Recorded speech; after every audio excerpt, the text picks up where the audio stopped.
ఇక్కడ ఇక్కడ ఇక్కడ ఆవిష్కరణ అలాగే బాబు జగజ్జీవన్ గారి వారి గురించి అక్కడికి వచ్చిన తర్వాత పెండాల్లోకి వచ్చిన తర్వాత 2 మాటలు మాట్లాడతారు.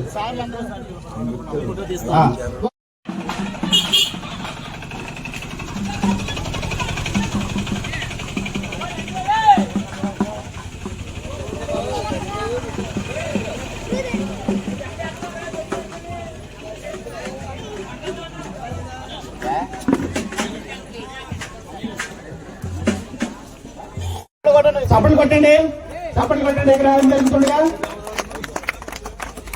విగ్రహాలు జరుగుతుండగా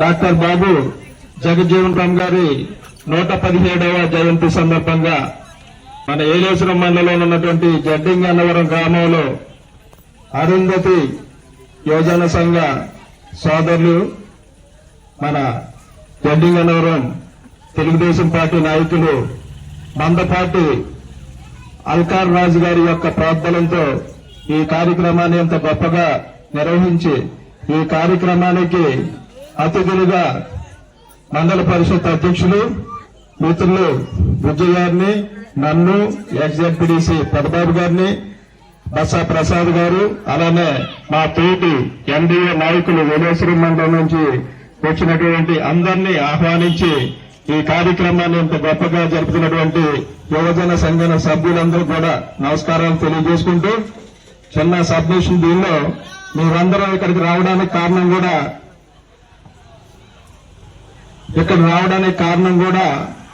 మా గౌరవ శాసనసభ్యురాలు గారు అందుబాటులో లేరు కాబట్టి మీరందరూ కూడా వెళ్లి వారిని ప్రోత్సహించండి. భవిష్యత్తులో నేను వాళ్ళందరినీ కూడా ఆ గ్రామం వెళ్ళినప్పుడు ఆ యువజన సంఘం సభ్యులందరూ కూడా సందర్శిస్తామని చెప్పడం జరిగింది. వారి యొక్క ఆదేశాల మేరకు మేము రావడం జరిగింది.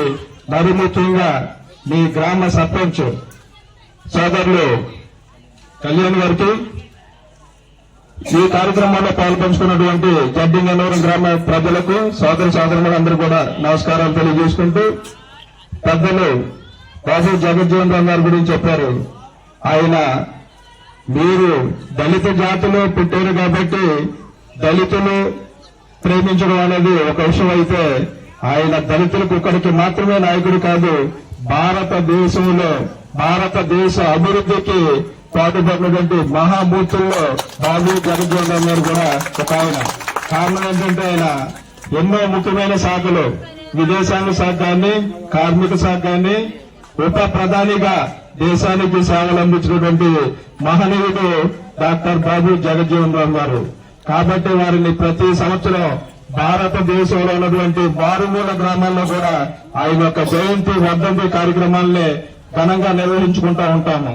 ఈ విషయాన్ని అందరూ గుర్తుపెట్టుకుని తరాలకు భవిష్యత్తులో వచ్చేటటువంటి మన తరాలకు కూడా ఆ మహనీయుని యొక్క త్యాగాలకు గుర్తుండేటట్టు ఇటువంటి మంచి కార్యక్రమాలు చేసుకోవాలని చెప్పి ఈ సందర్భంగా యువకులందరికీ, ఈ యువజన సంఘాల సభ్యులకి తెలియజేస్తూ, ఇంత గొప్ప కార్యక్రమంలో మమ్మల్ని భాగస్వాములు చేసినందుకు మరొకసారి వారికి ధన్యవాదాలు తెలియజేసుకుంటూ సెలవు తీసుకుంటా ఉన్నాను.